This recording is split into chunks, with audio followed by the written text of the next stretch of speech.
Boa noite, bem-vindos. Carlinhos Vilaronga por aqui, falando da província de Shizuoka.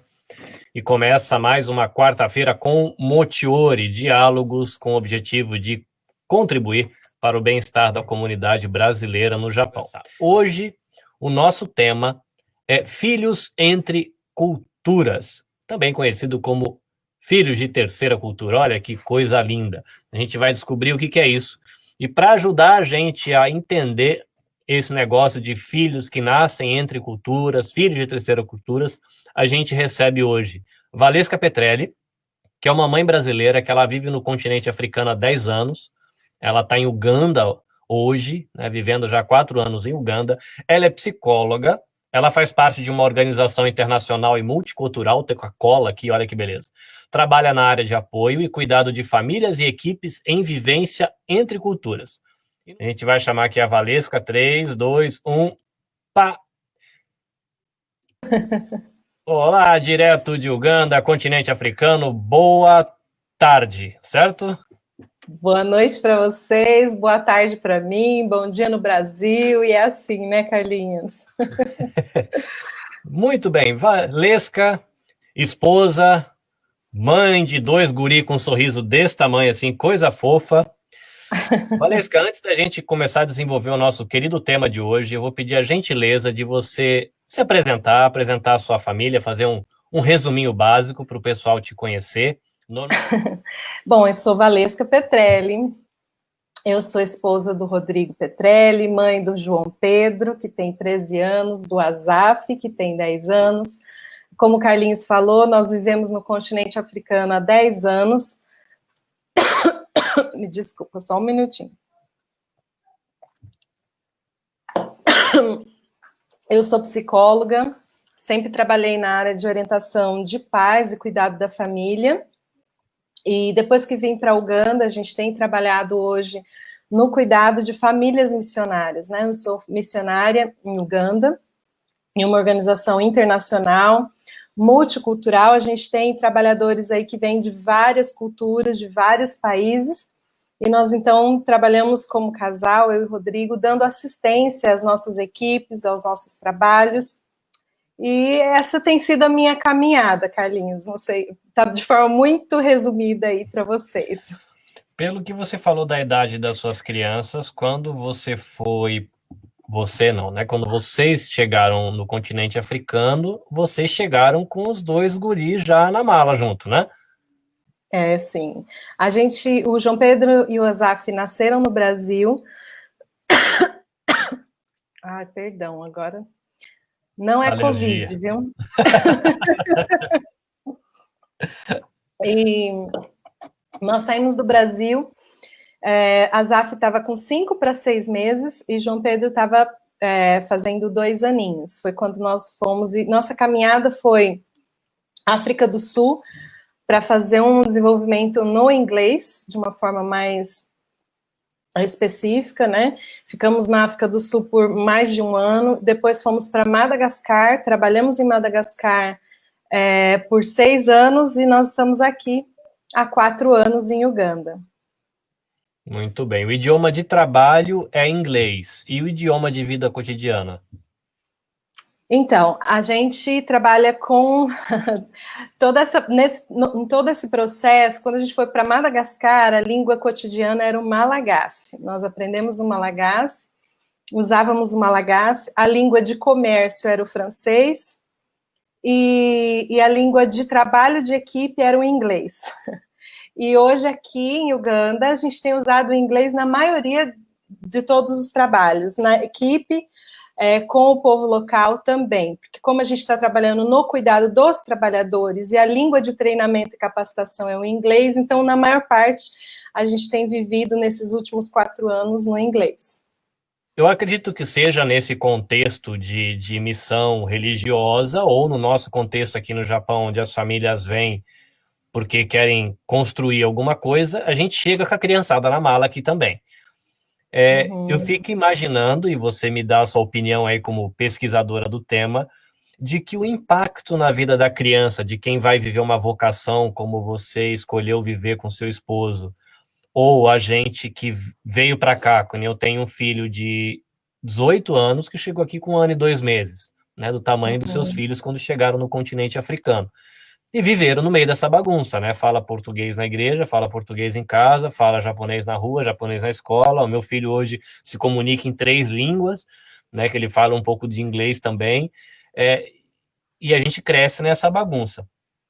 É diferente, na sua opinião, o impacto de quem escolhe viver uma vocação, como no seu caso, que tem a ver com a vida, com a espiritualidade, com a religião e com a vida profissional, ou o impacto na vida das crianças é o mesmo?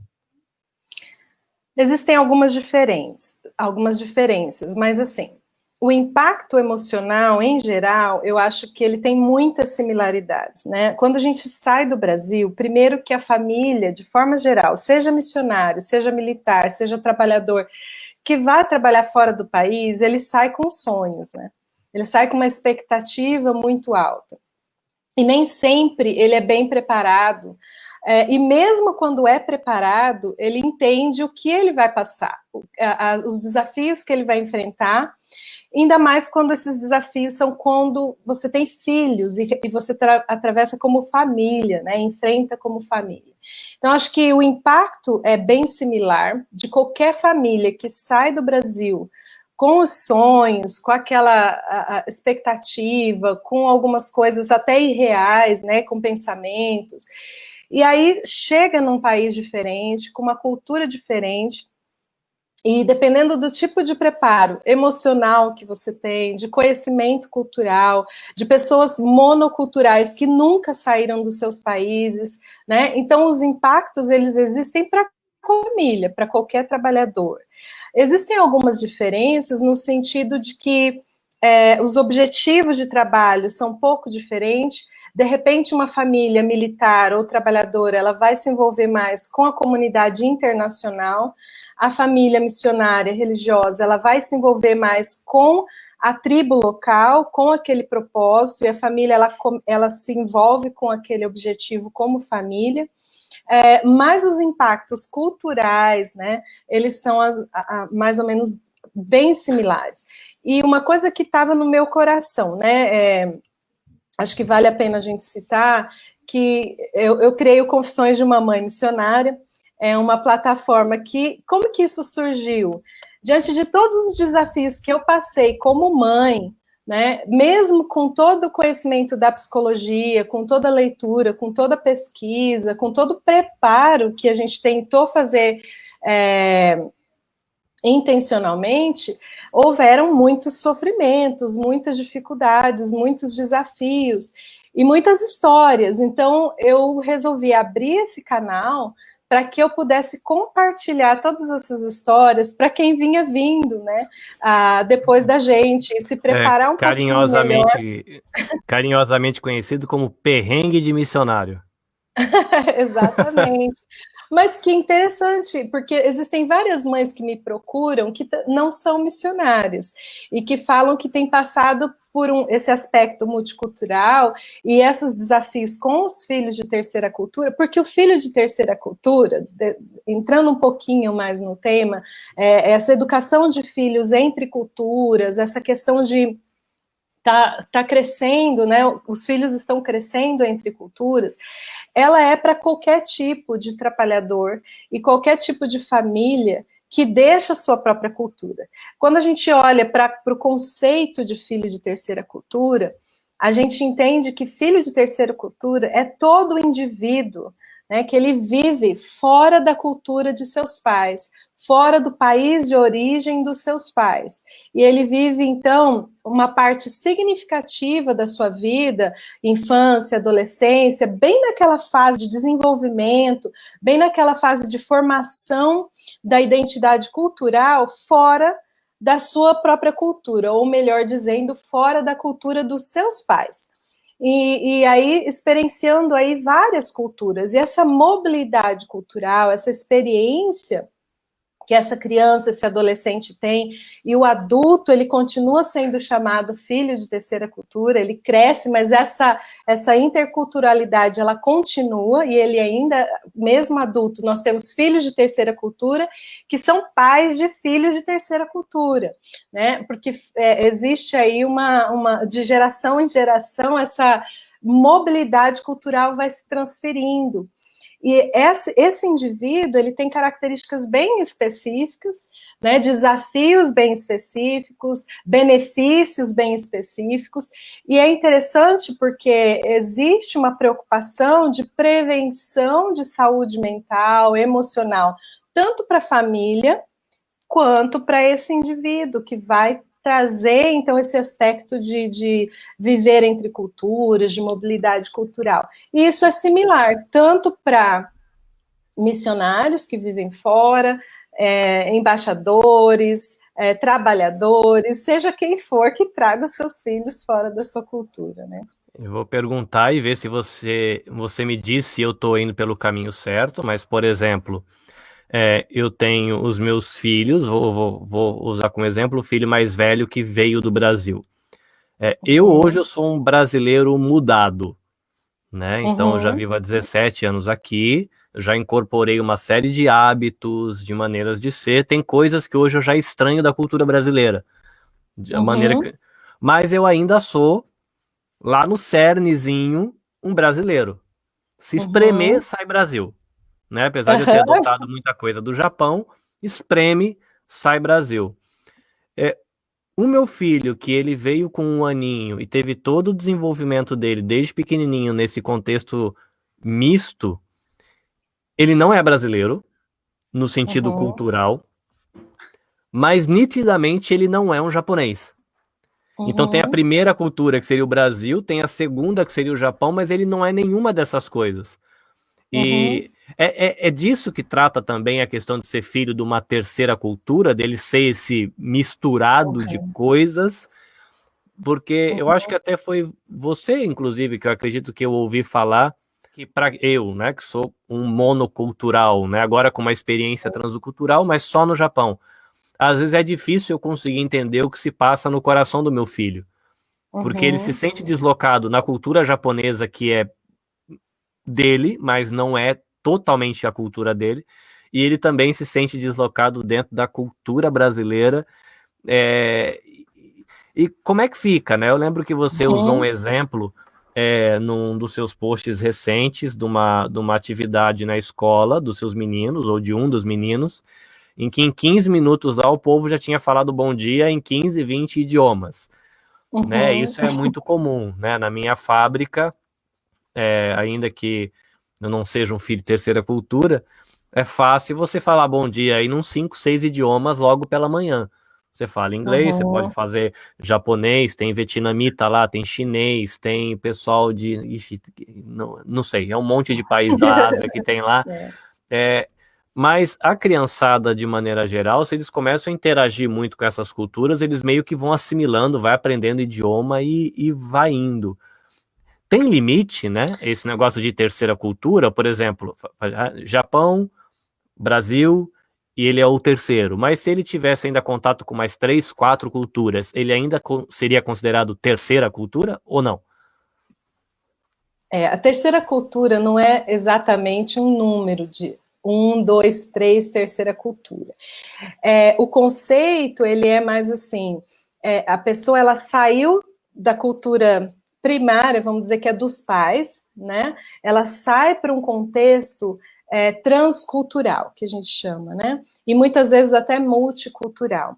Não interessa a quantidade de culturas que essa criança ela é exposta e ela é imersa, né? Não só exposta, ela vai ter essa mobilidade entre culturas. Não quer dizer que a mistura dessas culturas vai formar uma terceira, mas quer dizer, a terceira cultura, esse conceito de terceira cultura, é que essa criança, esse adulto, esse adolescente, essa pessoa que cresceu esses anos de formação entre culturas, ela tem essa característica de mobilidade entre culturas. Isso é a terceira cultura, né? Não que somem uma cultura e se transformem em uma única cultura daquela criança, mas essa sensação de não pertencer às culturas, né? A cultura nenhuma, ela vem muito característica do filho de terceira cultura, né? Tanto que uma característica bem importante, bem comum do filho de terceira cultura, é essa sensação de não pertencimento,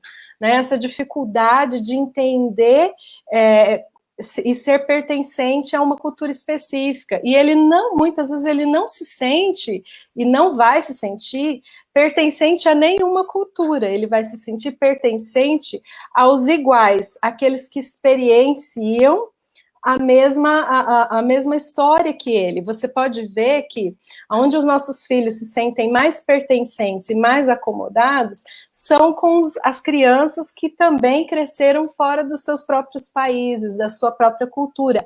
Eles se sentem pertencentes a essa comunidade, porque eles não têm eles gostam mais de uma coisa dessa cultura, eles gostam da experiência dessa e daquela cultura, mas nenhuma cultura é completamente eles, é a identidade deles, né?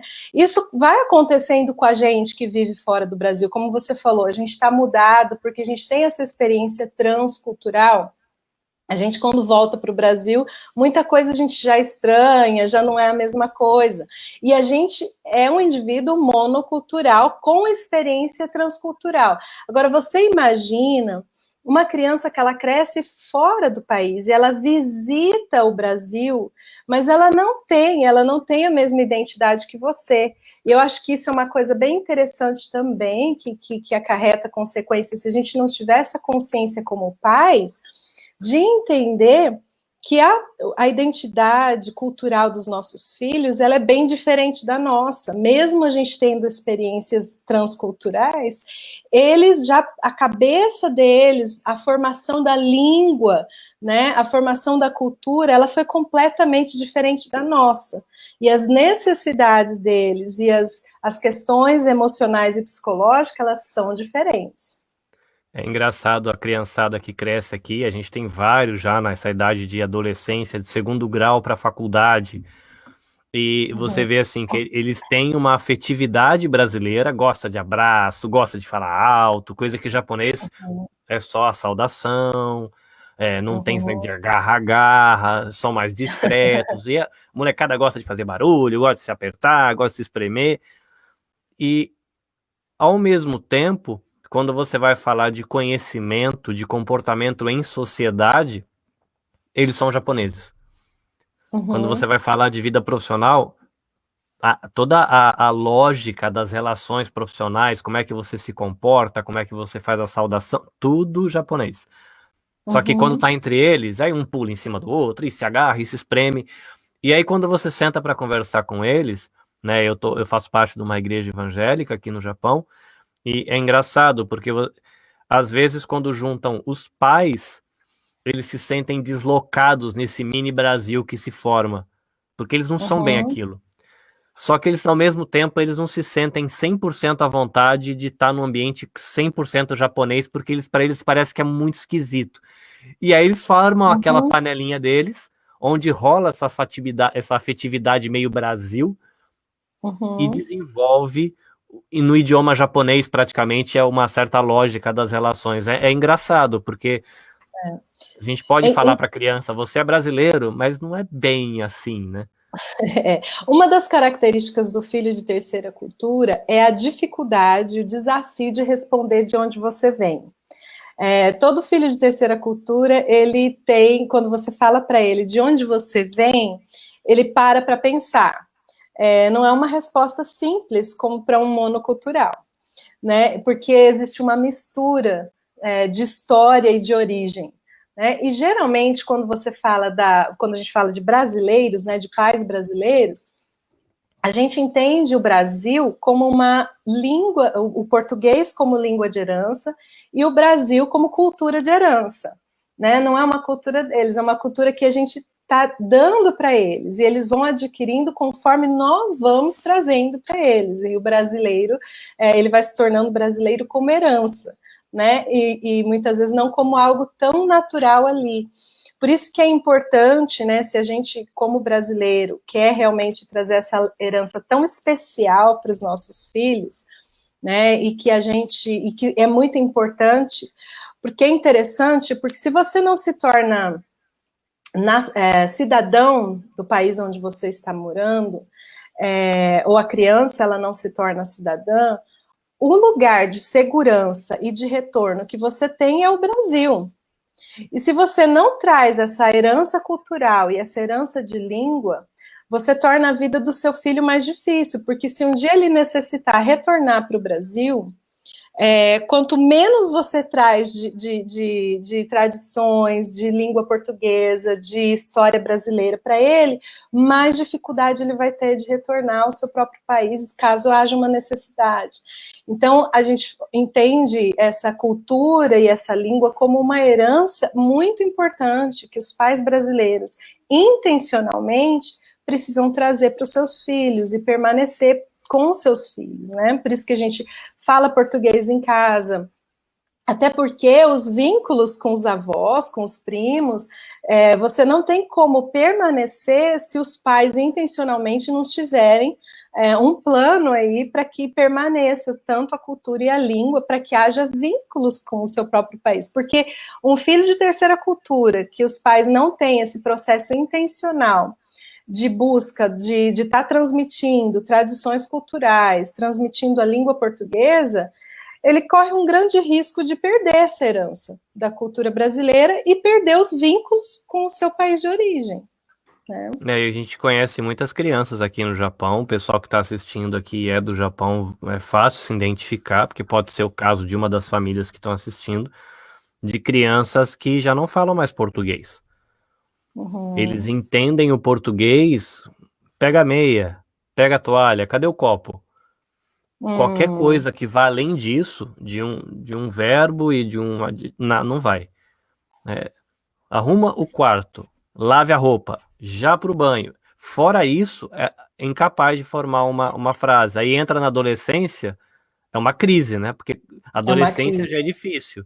Aí os pais não falam japonês e a criança não fala mais português e eles perdem o próprio vínculo profundo com os próprios pais. E é muito triste isso, porque apesar de nos dar trabalho permanecer com a nossa língua, né, a gente fala que em casa é regra, entrou para dentro de casa é português, não interessa. Por quê? Porque a gente não quer que eles percam esse vínculo, tanto com a nossa cultura e com o nosso país, mas conosco também, porque daqui a pouco a linguagem emocional deles se transforma em inglês, né? O Azaf sonha em inglês, ele fala à noite, ele sonha em inglês. Se eu não puxar o português, ele não vai ter vocabulário para falar sobre os sentimentos dele, sobre o coração dele comigo. Né? E isso é muito triste, porque a gente perde a conexão com os nossos próprios filhos. Né? Então, por isso que é importante. E outra coisa, Carlinhos, se você entendeu o filho adulto, por exemplo, que ele viveu numa comunidade transcultural e hoje é filho adulto de terceira cultura, quando ele não recebe essa herança, essa língua, existe uma dor muito grande desse adulto. Por que que meus pais não me ensinaram? Eles sabiam falar, por que não me ensinaram? Agora, vocês sabem como é difícil quando você já é adulto tentar falar uma outra língua, né? E é algo gratuito, é algo que está ali, que é natural dos pais. Então, vale a pena a gente investir e pensar sobre isso, porque realmente traz resultados bem difíceis para o filho depois, durante, e quanto mais os anos passam, mais difícil vai ficando. Então, é muito importante a gente trabalhar nessa intencionalidade, né? Eu trouxe aqui umas características do filho de terceira cultura, não sei se vale a pena a gente falar, né? Manda ver. Então, eu falei de uma, né? Essa dificuldade do pertencimento, de sentimento de pertencer, né? Às vezes você fica meio deslocado, principalmente quando você retorna para visitar o país dos pais, você, né, tem sente esse peixe fora d'água, vamos dizer assim. O filho de terceira cultura, geralmente, ele fala várias línguas, tem uma maior compreensão e maior sensibilidade para entender e respeitar aspectos culturais, né, de diversas culturas. Ele tem uma visão de mundo bem mais ampliada, né, e é privilegiado também, né, começa a entender algumas coisas que o monocultural ele já tem aquela caixinha mais fechada, né, e tem maior flexibilidade, mais habilidades para lidar com mudanças e uma mobilidade global, né, uma habilidade dessa mobilidade global bem grande, e a gente muitas vezes chama esse desfile de terceira cultura de alma global. Né, no podcast que eu fiz com a EBVN, eu falei sobre a importância do acolhimento da alma global dos filhos de terceira cultura, né, por causa disso. Agora, tem uns desafios também, tem muita coisa boa e muitas características positivas, e muitos filhos adultos, eles hoje dizem, eu não trocaria essa vida, eu tenho privilégios e benefícios, mas também tem muitos desafios que a gente precisa estar atento. Eu gosto de falar de prevenção, eu gosto de falar de cuidado da família. Por quê? Porque existe uma estatística bem grande. É claro que essas estatísticas e essas pesquisas, elas vêm naturalmente da América, né, da América do Norte, a maioria das pesquisas existentes são de lá. Talvez elas não sejam tão acuradas para outras comunidades, mas dá um alerta para a gente. 80% dos filhos de terceira cultura já adultos, eles desenvolvem transtorno de ansiedade e depressão, quando não tem esse trabalho intencional da família com relação ao sentimento de pertencer, com relação à língua de herança. Esse sentimento de deslocamento vai crescendo e é difícil de conseguir essa identidade, esse pertencer, né? Outra característica que pode desencadear algumas dificuldades emocionais também é essa questão da vida, uma vivência de despedidas, né? De estar sempre em mudança, estar sempre se despedindo das pessoas. Uma coisa que eu gosto de orientar os pais é nessa questão das despedidas. A gente poderia falar aqui muito tempo só sobre despedida, né? Da importância de reconhecer a dor, os problemas, as dificuldades, porque o que acontece, Carlinhos, quando eu falo nesse podcast sobre acolhimento, eu falo muito sobre acolhimento das emoções do filho de terceira cultura, porque eu tenho a tendência de focar no que é positivo para os meus filhos. Tá muito legal eles estarem aqui, porque eles conhecem várias culturas, eles falam várias línguas, eles não vão ter do que reclamar. Mas existem dificuldades também, e a gente precisa reconhecer e validar essas dificuldades, porque se a gente acaba fingindo que não, né, não despediu do cachorro, não despediu dos amigos, não despediu da escola, não reconheceu a dor da partida, da perda, dos lutos que fazem parte de uma vida transcultural e do filho de terceira cultura, quando a gente vai ignorando tudo isso, não validando tudo isso, ele vai se tornando um adulto com dificuldades emocionais, porque isso vai vir depois de alguma forma, né? Aquela despedida que não foi feita, aquele reconhecimento que não foi feito, aquele acolhimento que não foi feito. Então, é importante essa característica ser bem pontuada, né? As dificuldades de ter uma despedida apropriada, né? Nos momentos apropriados. Eu me lembro quando eu estava em Madagascar, quando a gente veio para Uganda, foi muito difícil, porque haviam vínculos muito grandes ali. E aí eu falei para os meninos, vamos sair, vamos despedir, vamos sair com os amigos, escolhe alguma coisa especial para você dar para pessoas especiais, importante para quem fica, importante para quem vai. Despedimos da nossa casa, eles puderam ver a casa vazia e a gente poder conversar ali dentro da casa vazia sobre algumas coisas que foram especiais para nós ali dentro. Então, essa é uma característica, né? Lidar de forma apropriada é um desafio em relação a despedidas, lutos e perdas. Depois, conforme vai crescendo esse filho de terceira cultura, essa mudança regular também. Eu não sei, existem tipos de trabalhos, né? Por exemplo, o militar, ele muda cada 2 anos, o missionário, depende, tem uma mobilidade diferente. O trabalhador aí no Japão, talvez ele fica um pouco mais, muitos anos aí, e não fica mudando de cidade. Eu não sei. Sim e não. depende da opção da família. Tem famílias que vêm, aí, sei lá, fica 6 meses num lugar, arrumou uma oportunidade de emprego melhor, muda para outra cidade ou para outro bairro, aí os filhos mudam de escola, aí fica Uhum, mais um ano, aí a coisa fica ruim aqui, pega todas as malas, vai uhum, embora, vai fica um ano com a embora. criança no Brasil, Então, volta, fica 2 anos, e é uma tendência, uma sensação, né? Eu vou dizer assim, que é uma tendência, mas é a minha leitura, de que nós pais ignoramos isso do filho. Ah, a criança se adapta, isso é frescura, nem viveu uhum, nada.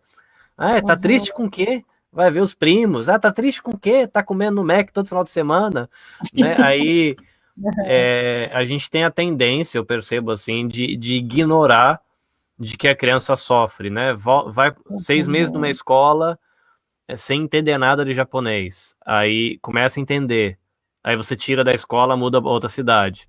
Passa mais um ano uhum, naquela escola, o pai ou a mãe arruma um emprego numa outra cidade, junta as malas, vai de novo. Aí exatamente. quando a criança se adapta, vai para o Brasil. Aí chega lá, não sabe nada, mal perrengue, quase um ano, já descansamos, bora para o Japão de novo. Aí vem para cá, outra escola, outra cidade. Tem crianças que viveram a infância inteira desse jeito. E Então, parece que essa elas têm uma. mobilidade. A criança ela fica com uma sensação de expectativa de perda constante, porque ela não sabe Uhum. quando é que ela vai perder o chão de novo, né? E essa mobilidade regular, quando ela se torna uma mobilidade regular, né, essas mudanças regulares, se ela não for feita, né, com todo cuidado, né, acolhimento, com despedidas, reconhecimento dos sentimentos, né, dessa criança, ela pode, tem uma grande chance de desencadear aí problemas de ansiedade, de depressão, de estresse, né, nessa criança, e aí vai ter problemas muito maiores, né, então existe essa necessidade de mudança existe, ela é fato, a gente não pode ficar mais tempo, tudo bem, mas então como que a gente vai trabalhar isso como família para que a gente possa ter uma transição mais saudável possível, para que os nossos filhos conversem sobre isso, né? A comunicação é muito importante.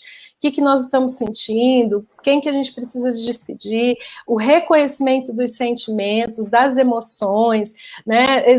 As emoções que vêm todas misturadas, porque às vezes a gente está feliz de poder mudar, mas a gente também está triste porque a gente vai deixar pessoas. Toda vez que vai para o Brasil, a gente fica feliz de ir, mas aí a gente fica com saudade do Japão, e depois, ao contrário, quando a gente está no Japão, a gente tem saudade do Brasil. Tudo isso é uma mistura de sentimentos que precisa ser reconhecida, precisa ser validada, precisa ser respeitada, conversada, né? Então, tudo isso é muito importante. E quando Você esse adulto...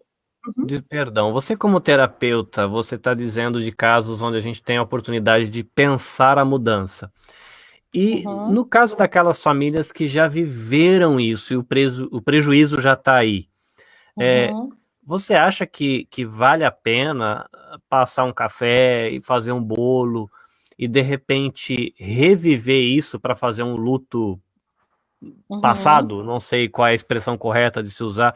Você acha que vale a pena os pais dizer, olha, eu não prestei atenção nisso, nesses anos que se uhum, passaram, mas hoje, sei lá, hoje eu percebo que você sofreu. Como é que foi para você? uhum, Esse resgate de dessas emoções, de alguma maneira pode contribuir para algum tipo de, vou chamar de cura, não sei qual é a uhum, expressão correta, uhum. para um trabalhar desse passado? Como é que a gente processa para famílias que já viveram isso? Sempre vale a pena, sempre vale a pena. Trazer em consideração, validar o sentimento, nunca é tarde. Nunca, jamais é tarde você trazer a consideração ao seu filho, né? E dizer, olha, eu não tinha esse conhecimento, eu estava na ignorância, hoje eu sei o quanto foi difícil para você. Então, é muito importante. E outra coisa, Carlinhos, muitas dificuldades que são acarretadas devido a uma família não ter prestado atenção nesses aspectos, e depois, quando adulto, o pai ou a mãe, ele retorna, existem muitas coisas que começam a se ajustar para esse adulto já. Né? Ele começa a se compreender melhor e ter resultados positivos. Não é todo caso, a gente não quer colocar aqui que tudo vai se resolver com isso, mas muito pode se resolver com isso.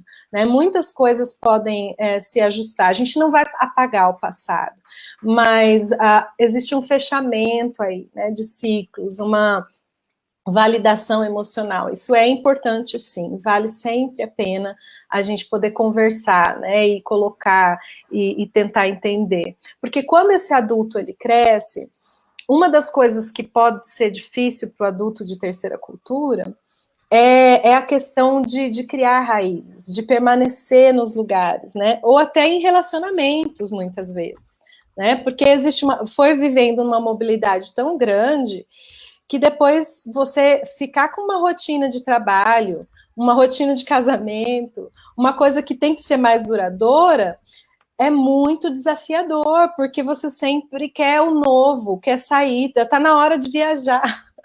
Né? Uma pesquisa feita para adultos de terceira cultura, filhos adultos, foi interessante que quando eles perguntam, você tem intenção de ficar onde você está por 2 anos? Deu uma assustada. Quando fala 5 anos, a maioria já fala, não, aí já é muito tempo. Né? Então, essa busca frequente de mudança, de novas experiências, é uma característica muito interessante no filho de terceira cultura, que se não for trabalhada bem, existe essa dificuldade, né? Se a pessoa ela não tem raízes, uma estrutura emocional boa, saudável, família, né, estruturada, até relacionamentos vão ser difíceis de ser duradouros, né? Por conta dessa mobilidade tão grande na identidade, né? Então, essas características, elas vão se perdurando. Outra coisa interessante, que é um tema difícil, que daria um outro tema também, é quando um adolescente, um adulto, ele precisa retornar para o país de origem, né, para o país dos seus pais. Então, um tema interessante para os pais, para os familiares pensarem e elaborarem planos, juntamente com talvez profissionais da saúde, buscarem leitura, né? A gente não tem muitos materiais em português, a gente tem materiais cristãos muito bons, eu tenho os livros aqui, depois vou mostrar para vocês. A gente tem aí alguns materiais em inglês também, mas é muito importante a gente, como pais, né, a gente tentar entender e investir esse conhecimento para poder investir na vida emocional dos nossos filhos, né? A gente quer que os nossos filhos cresçam, né, e voem, e tenham uma estrutura emocional saudável, então hoje é tempo da gente buscar tudo isso. Quando há essa reentrada, quando eles são crianças e adolescentes, eu acho que você já percebeu com seus próprios filhos. A gente vai para o Brasil, muita coisa choca para eles, né? Muita coisa é difícil para eles, né? Nossa, como que é isso? E eu me lembro de uma vez que eu fui para o Brasil e a gente ficou 6 meses. Eu tive a infelicidade de ter a ideia de botar os meninos na escola brasileira. Eu falei, vou botar eles na escola brasileira, porque eles vão aprender mais o português, aprender mais a cultura brasileira, mas eu não preparei muito bem e não estava muito preparada para que eles falam português gramaticalmente muitas vezes errado, tem pouco vocabulário, e pela visão de mundo que choca, a visão de mundo que eles veem, né, que eles trazem. E as crianças olhavam para ele e falavam assim, nossa, esses meninos inventam muita história, esses meninos contam muita vantagem de tanta coisa, e eles eram ridicularizados, todo mundo ria deles, porque eles falavam de coisas que para uma comunidade totalmente monocultural, a sala deles inteira era monocultural, esses meninos são doidos, esses meninos estão inventando história, da onde que vem essas histórias, né? E foi um processo difícil, e que hoje criou até traumas, e hoje eu falo assim, se a gente tiver que voltar para o Brasil e ir para a escola, não, mãe, para a escola no Brasil, não, por favor, né? Então, porque não foi uma atitude muito pensada, né? Muito programada. E tudo bem, a gente erra. Como pais, a gente vai errar, né, Carlinhos? Eu vou fazer uma pergunta aqui que poderia ser o caso de muitas famílias que vêm aqui para o Japão, de a criança viveu isso aqui, quando chegou, esse processo difícil, o pai falou, você vai, você vai, você vai, você vai, você vai, você vai. Aí a criança acaba se moldando aos trancos e barrancos, ela aprende a viver nesse novo mundo aqui no Japão. Quando ela está pronta para viver nesse mundo, você pega ela e leva para o Brasil. Qual é o prejuízo para a vida dessa criança da gente atropelar esses sentimentos e falar, é frescura sua e você vai porque eu estou mandando e pronto? E qual é o tipo de estrago que isso gera? Porque eu sei que tiveram famílias que viveram essa experiência, porque, tem que ir para a escola, você gostando ou não, tem a ver com o seu futuro, eu sou seu pai, tô mandando e vai pronto. Só que você vai atropelando todo esse sentimento, trauma. Tem gente que tem raiva de escola até hoje, né? Mas qual que são os prejuízos de uma atitude dessa? É difícil mensurar, né? A gente fazer rótulos, né? Vai acontecer isso, isso, isso e isso. Mas existem pesquisas que mostram, né? Esse tipo de atitude, de como eu estou falando, né? De não haver um acolhimento, um reconhecimento das emoções, um ouvir das necessidades dos filhos, uma validação. Então, esse só simplesmente mandar e pronto, né? Isso tudo tem acarretado sérios casos de depressão, crises, transtornos de ansiedade, até suicídio, né? Existem, infelizmente, casos aí de suicídio também por conta de um processo como esse. Então, quando a gente fala isso, a gente fala de coisas muito sérias. Eu não tenho como mensurar e dizer que com todo mundo vai acontecer, porque cada um tem uma estrutura e vem de uma história diferente. Mas é importante a gente pontuar a necessidade e o quanto é importante esse processo junto com os filhos. Quanto mais os filhos estão crescendo, pode ser que a gente não tenha uma outra opção, como você disse, vai ter que ir, eu sou o pai, eu mando. Mas o nosso approach, né, a nossa abordagem, não tem uma outra opção? Não tem, mas vamos ouvir. Quais são os seus medos? Né? O que vai ser desafiador para você nessa mudança? O que te espera? Né? Onde você vai morar? O que você gostaria que acontecesse para que essa transição fosse feita de uma melhor forma? O que é importante para você, se ouvir do filho, né, dos pais sentarem, ouvir o filho, tentar trabalhar da melhor forma.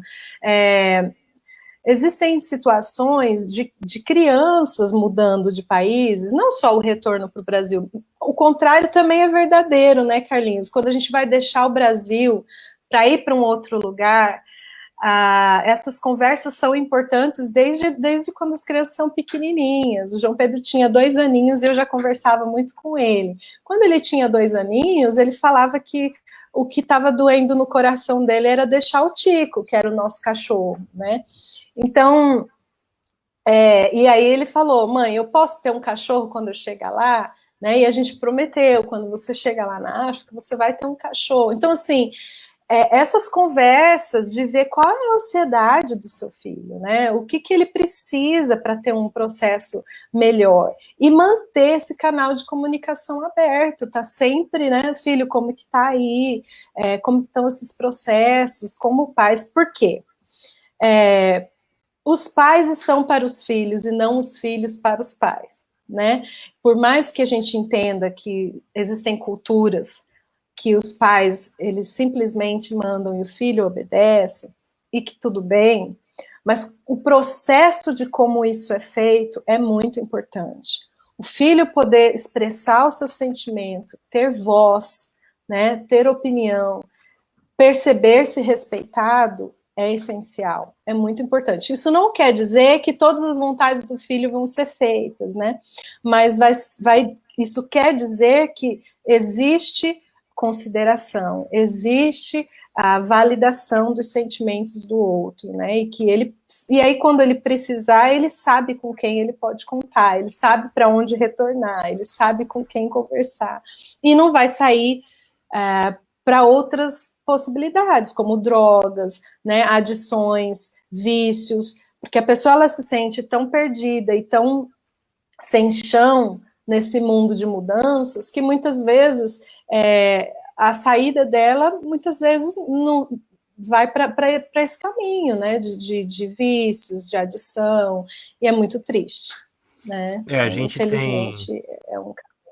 aqui no Japão, acredito que muitas famílias que conseguiram viver esse processo de uma maneira mais tendendo mais para o saudável, para esse processo, como você exemplifica, de um processo positivo, né?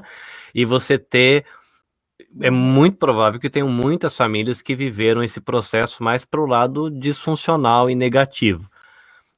E talvez, assim como eu, muitos pais não vão ter um repertório tanto de conhecimento, de saber como criar esse processo. A gente tem aqui no Japão, por exemplo, o projeto Tsuru, que reúne uma equipe de profissionais, e é interessante porque lá eles têm profissionais que são bilíngues, trilíngues, falam 4 idiomas. Então a criança chega lá falando o que quiser, você vai conseguir atendimento. Na sua opinião, como uma psicóloga também, ainda que você não faz parte do projeto Tsuru, é válido para o pai, se não consegue lidar com isso, mas eu percebo, mas eu não sei o que fazer.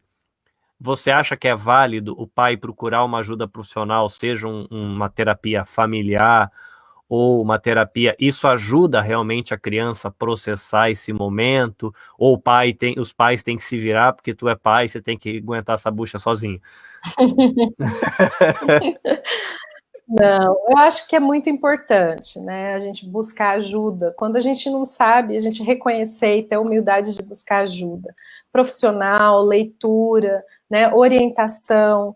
É muito importante os pais terem esse conhecimento. Eu acho esse projeto, o que a gente está fazendo aqui, muito legal, porque pode trazer essa consciência da importância e da necessidade de nós pais buscarmos ajuda, né? Muitas vezes buscarmos entender mais do assunto, entender que existe uma peculiaridade de filhos de terceira cultura e que nossos filhos têm uma identidade que está sendo formada e que precisa de um apoio diferenciado, e que nós, como pais, não somos heróis, não sabemos tudo, né? Podemos sim buscar a orientação de profissionais.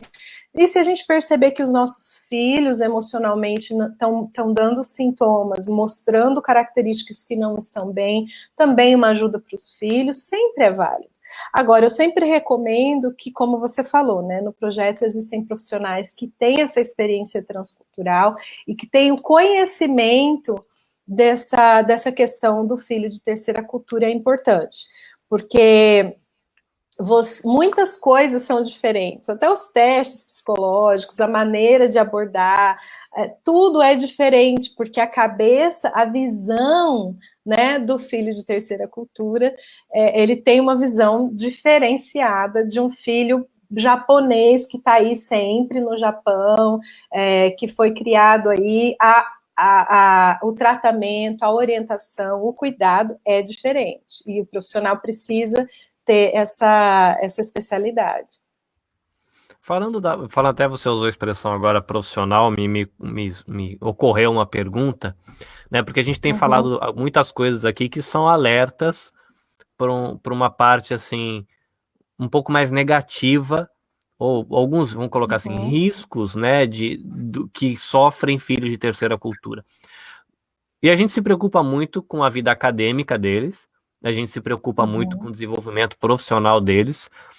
Você, como pesquisadora da área, hoje no nosso mundo globalizado, o que os nossos filhos ganham na carreira acadêmica e na carreira profissional por serem filhos de terceira cultura no mundo como a gente vive hoje?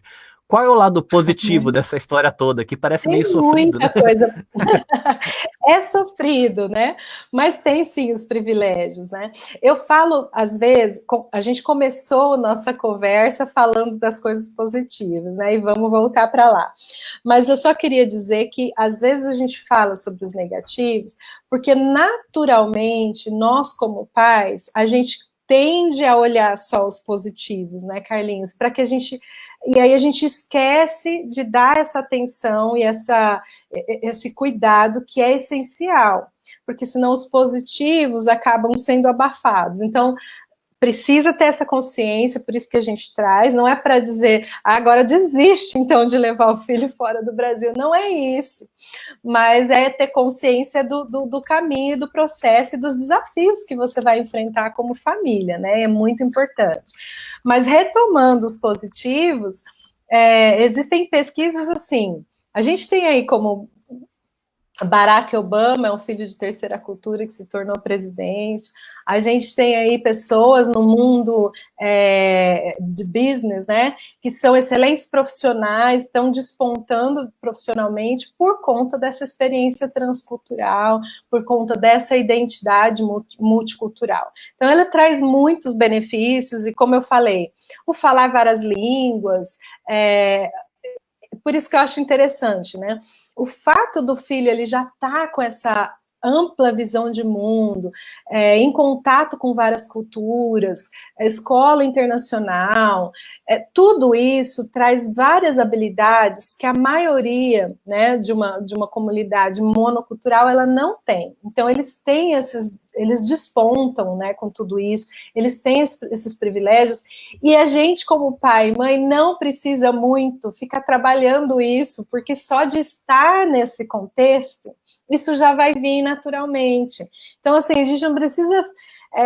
claro, a gente vai se preocupar, a gente vai tentar dar o melhor, mas a gente não precisa tantos esforços, né, em função de que ele se torne um profissional bom, porque isso já vai vir pelo fato natural de ser bilíngue ou falar mais línguas, natural de ter o contato com outras línguas, o natural de ter essa visão. Então, tudo isso já é deles, né? E muitas multinacionais e muitas empresas buscam pessoas que têm esse contexto de vida transcultural e de filhos de terceira cultura, acreditando nesse potencial, que é fato, que é real. Eles têm esse benefício, eles têm esse privilégio, e isso vem naturalmente. Cada um, né? Claro que a gente está falando em geral, cada um tem as suas dificuldades, só que volto lá. Se ele não tiver uma estrutura emocional saudável, ele pode ter muita coisa legal oferecida para ele, mas ele pode não dar conta. Muito bem. Valesca Petrelli falando direto de Uganda. Ai, que coisa linda. Estamos transcontinentais hoje. Para a gente caminhar para o nosso bloco de conclusão, tem alguma coisa que você acha que vale a gente pontuar ainda nesse diálogo de hoje? Ou você acha que o caminho que você tinha proposto a percorrer está, pelo menos por hoje, percorrido? Eu acho que a grande parte a gente falou. Talvez a gente possa dar algumas orientações um pouquinho práticas, né? Talvez os pais falem assim, ela está falando tanto de coisa, a gente precisa ter consciência, né? Mas como é que a gente faz isso, né? Talvez isso possa, algumas coisas muito simples, mas muito práticas possam ajudar. Uma coisa que a gente priorizou como família é ter pelo menos uma noite para a gente sentar como família e conversar, né? A gente eu comprei até uma caixinha de perguntas. Antes eu não tinha comprado, eu fui procurar na internet perguntas para fazer como família, e tem uma lista de perguntas, né? Então, quando a gente senta junto, a gente começa a fazer essas perguntas, né? Quais os seus maiores desafios, seus maiores sonhos, a sua comida, tanta coisa. Para ter conversa, para ter papo, para ensinar os nossos filhos a terem a habilidade de abrir o coração. Vamos conversar como família. Então, é algo simples, mas já é um caminho, né? Muito, muito importante, que parece básico, mas deixar o telefone às vezes nem é tão simples assim, né, Carlinhos? Nós, como cristãos, né, nós buscamos estudar junto a Bíblia, isso também é algo que tem sido legal como família, e os nossos filhos têm tido uma certa rotina. Uma rotina, né, de brincadeiras, de tempo de qualidade, de tempo de férias, quando é possível, de saída, estar sempre atento, né, para escutar, para fazer pergunta. E quando conversar, a gente, como pais, a gente tem mais experiência, a gente sempre quer dar todas as respostas, né? E a gente já sabe o que é melhor para o filho. Mas é aprender a ser ouvido mesmo, né, para os filhos, mesmo que a gente já saiba as respostas, tentar se calar um pouco para poder mostrar para o outro que ele é importante para nós, que aquele tempo é dele, né, e aquilo que a gente não acertou, a gente não vai acertar tudo, né, pais erram, nós somos humanos, todo mundo erra, mesmo que eu seja profissional no assunto, eu continuo errando, mas eu acho que a capacidade de demonstrar as nossas próprias vulnerabilidades como pais ajuda muito. Eu também tenho saudade daqueles que são no Brasil. Muitas vezes eu falo para os meus filhos, filho, eu tô com muita saudade do meu pai, eu tô com saudade das minhas sobrinhas. E eles falam, mas eu também. E mostrando as nossas vulnerabilidades, a gente abre um caminho. Oi? Deu tilt aí na internet, estou aqui? Tô aqui. Tá bom. Mostrando as nossas vulnerabilidades, a gente mostrando que a gente é de carne e osso para os nossos filhos, eles vão ter coragem de poder falar para nós o que eles precisam também. Eu acho que esse é o primeiro passo, é muito simples, mas é o caminho de tudo. Se eu falo, filho, nós vamos ter que mudar, e eu vou sentir saudade daqui, eu vou sentir saudade do amigo, sentir saudade de alguma coisa. Isso dá o direito para eles dizerem, poxa, eu também. Se você sente, eu também. Então, a gente abrir caminhos aí para essas vulnerabilidades entre nós como família, e com isso a gente formar conexões. Acho que esse é o mais importante. Reconhecer os nossos erros, como você disse, mesmo que coisas já tenham sido feitas erradas, chegar... Foi errado, mas eu quero acertar. Então, é por aí, o nosso caminho como pais. Muito bem. Quem quiser acompanhar um pouco mais ou desenvolver mais essa temática Caminhando com Valesca Petrelli, como o povo te encontra? O povo me encontra. Tem o YouTube Valesca Petrelli. Tem uns vídeos um pouco antigos, estou tentando atualizar agora, mas muita coisa sobre filhos de terceira cultura a gente pode achar lá. Tem o Instagram, Confissões de Mamãe Missionária, Valesca Petrelli, Facebook, Confissões de Mamãe Missionária, Valesca Petrelli. Então pode me encontrar em todos esses caminhos aí. E quem quiser procurar no Spotify, Google, Apple Podcast CMM, Confissões de uma Mãe Missionária, editado por Carlinhos. Muito bem, muito Isso aí, bem. Gente, nosso podcast também. Eu acho que eu gostaria de tornar essa entrevista um podcast para nós também, né, Carlinhos? Depois quem quiser ouvir pode ir lá. Podcast bonitinho. Podcast EBVNcast, caso você tenha interesse por ser uma pessoa que professa a fé cristã, ou porque você é curioso, quer saber o que esses crentes doidos pensam, dá uma olhadinha lá, ebvncast.com o site, no Instagram é ebvncast. Ou melhor, ebvn.cast e ebvncast no Facebook, tá? Então, qualquer plataforma aí de streaming de podcast você vai achar o ebvncast. E se você quiser conhecer outros podcasts que eu tenho contribuído com edição, né, como o Confissões de Mamãe Missionária, visita lá na becast.jp e você conhece. Valesca, obrigado por você ter guardado um pedacinho da sua tarde para conversar com a gente. Um abração no maridão, beijo naquela criançada fofa que você tem. E a gente espera, quem sabe, numa próxima oportunidade, você voltar aqui no Motiori, juntando nas nossas panelinhas e arrumar uma prosa para mais um tema bom para a gente aprender um pouquinho mais. Um abração para todos. Espero ter contribuído e pode entrar em contato com a gente se quiser.